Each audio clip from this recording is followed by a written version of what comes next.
Hello guys, welcome back to your favorite channel Quirky Reactions. I'm your host and your friend Gavneet Kaur from India. Today we are going to react on some hidden secrets about America.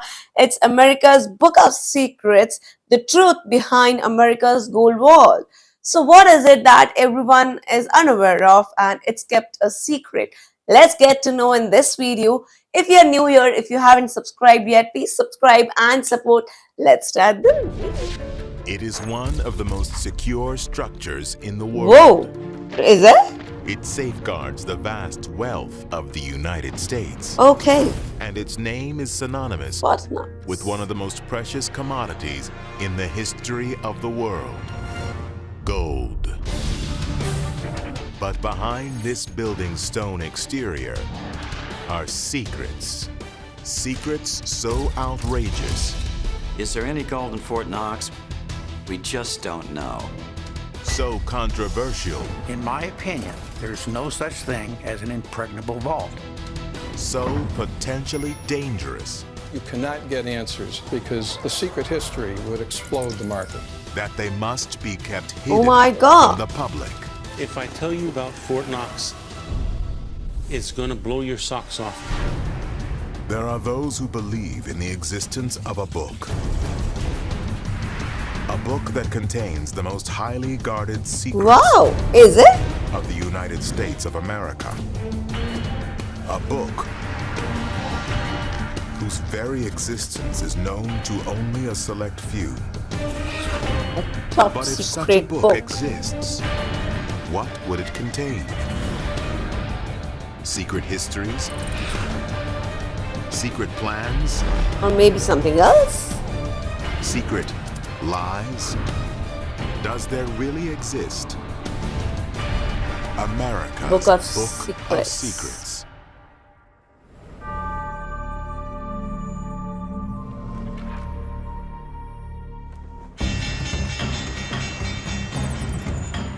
July 2007, major banking institutions across America announced a series of financial setbacks.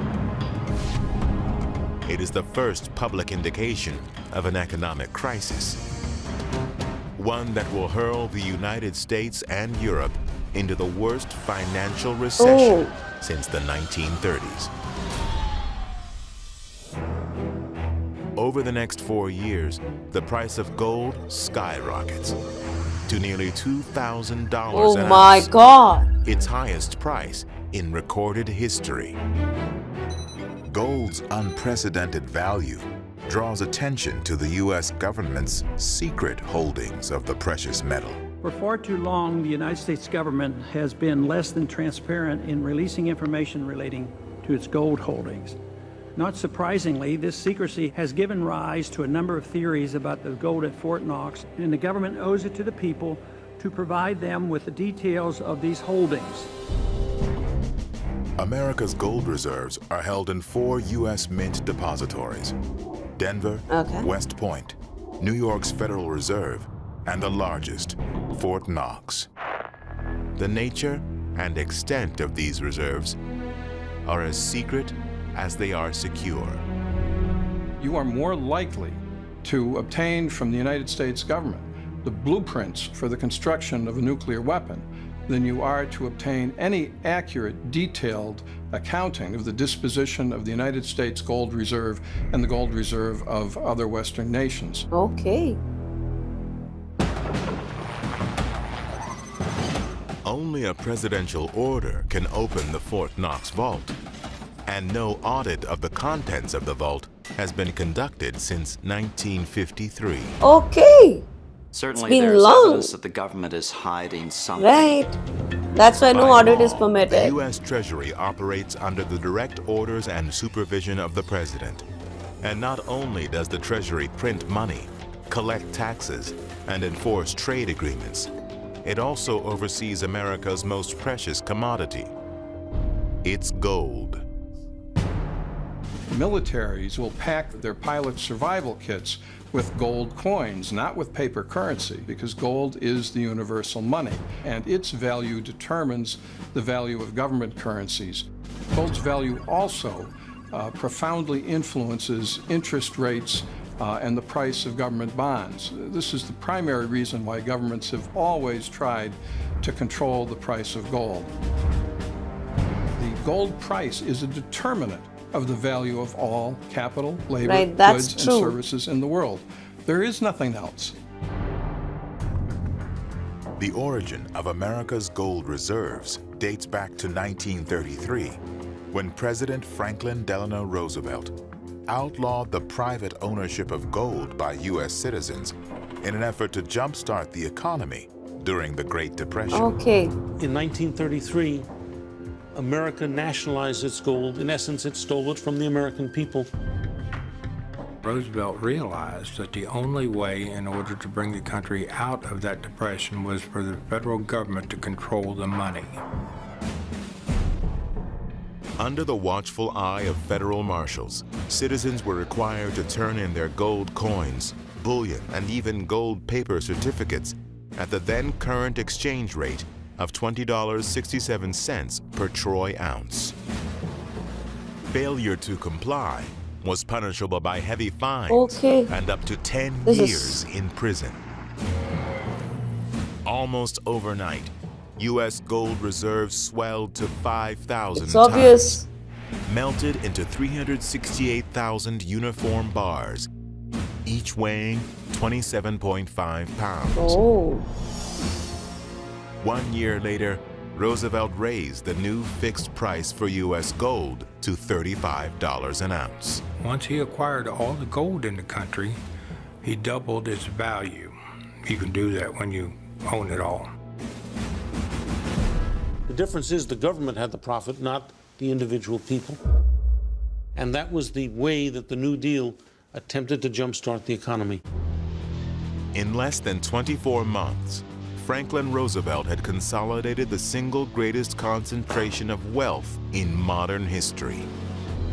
And to store it, he constructed the country's strongest fortress, Fort Knox. Oh. In the 1930s, we were concerned This is about when it rumblings was of war in constructed. Europe, and the federal government was concerned about our gold being stored in New York and Philadelphia, which are both coastal locations and subject to attack.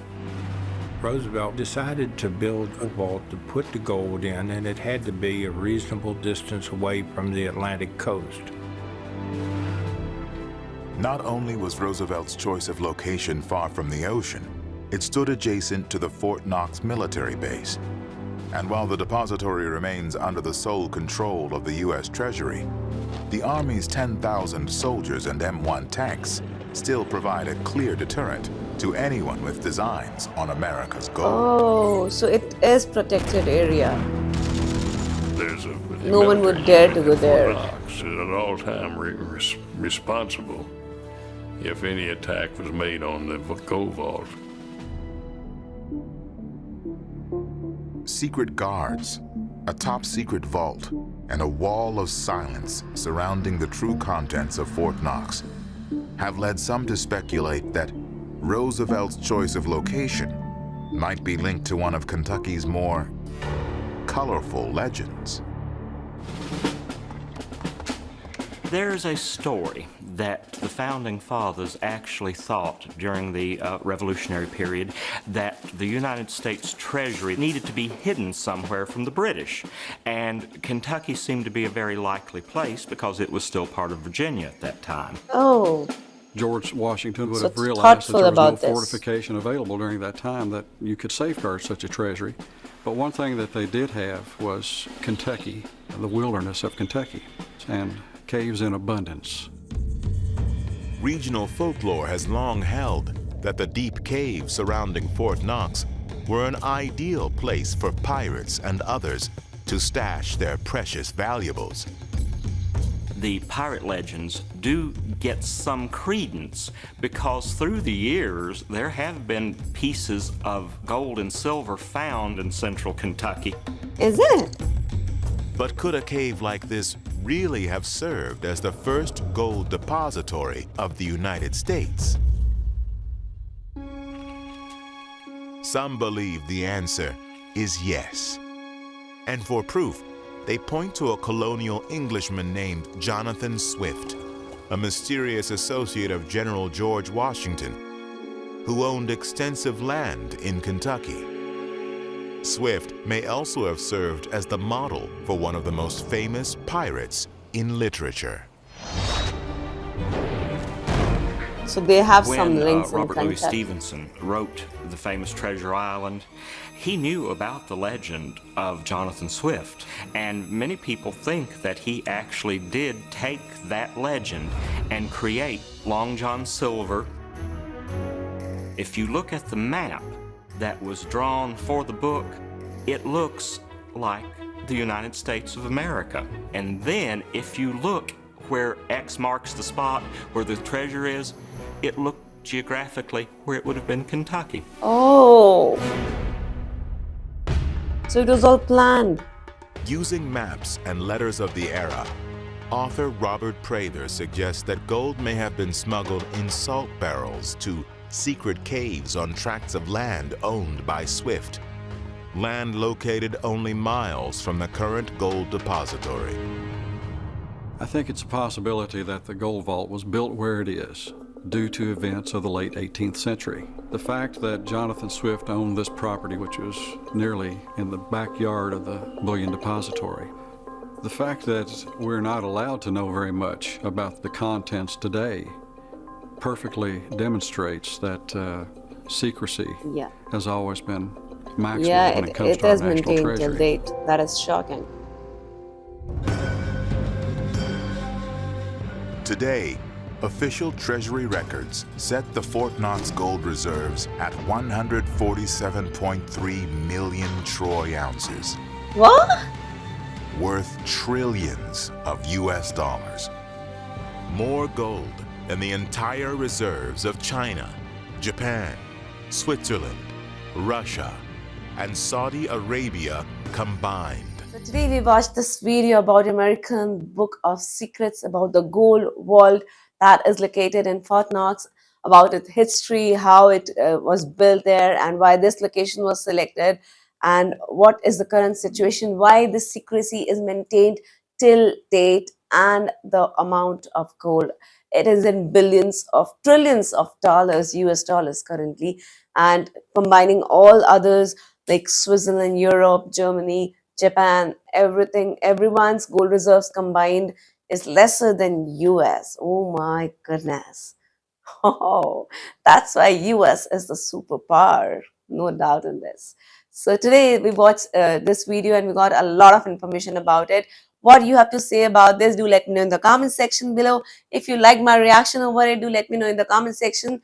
Like this video, share it with your friends. Don't forget to subscribe.